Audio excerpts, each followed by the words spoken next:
Okay, let's start looking at your development plan and we'll see how far we can get in this initial discussion.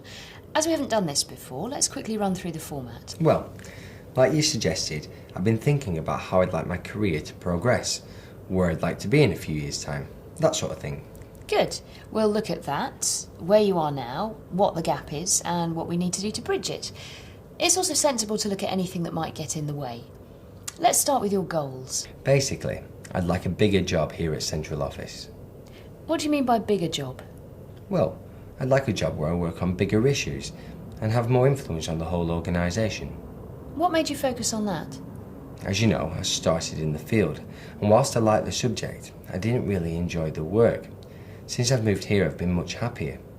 So basically, I've concluded that I'm more of a policies, ideas, concepts sort of person, rather than a nitty-gritty doing it sort of person. Okay, well, to be eligible for a bigger job here at central office, you've either got to have very specialist skills or, to be credible, a lot of field experience. So, do you see yourself becoming a specialist or staying more as a generalist? Well, I've thought about this one too. To be a successful specialist not only means, well, specialising, but also pursuing further qualifications. To be honest, I like the subject matter that we deal with here. I think if I was to specialise, I would become closer to my specialism rather than the subject matter of the services we provide clients. Also, as you know, me and my partner have just started a family. If I was to spend every evening and weekend studying, I'd be missing them. That wouldn't be fair on my partner. I can understand that. So, how would you feel about spending some time getting the necessary field experience before coming back to central office? I've thought this one through as well. I can see it would be logical for my career, but I know that I wouldn't enjoy the job. When I was in the field before, I might have been too junior for the experience to add to my credibility, but I did get to see how more senior jobs operate. I know I wouldn't be happy, and consequently wouldn't perform very well. It's a different set of skills out there. Also, my family and I live in a great place now, and we've put blood, sweat and tears into getting the house just right. Neither of us wants to move to a more expensive part of the country and start the home building process all over again, especially with a young family. You do realise you're closing down the options available to you? Yes, I know, but I don't want my life to be subordinate to my career. I want the two things to be in balance. I can understand that. There is one option you might like to consider. I'm not as confident that it will lay exactly the right career foundations as securely as becoming a specialist or working in the field, but it might be worth considering. What is it? As you know, Central Office has implemented a lot of organisation-wide initiatives recently, some of which you've been working on. Not all of those initiatives have been easy for people in the field. We've changed terms and conditions of employment, introduced new remuneration structure, new IT systems, new accounting formats and so on. And there'll be more to come.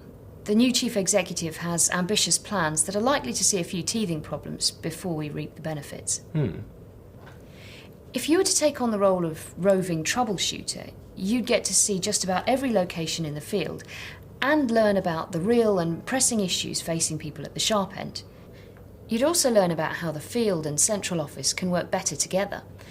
If you sell yourself properly, you could win over the former field people now in senior positions on the promotions panel. That sounds interesting. It could mean a lot of travel, but I doubt it would mean more than a night or two away a week. That would be manageable. So if you like the sound of that, we'll need to think about what development you'll need before you can function fully as a troubleshooter. Yes, I'll definitely have to learn more about the recent initiatives. I'm okay with the ones I've worked on, but there are quite a few others. I think you'll need good rapport building skills and negotiating skills too.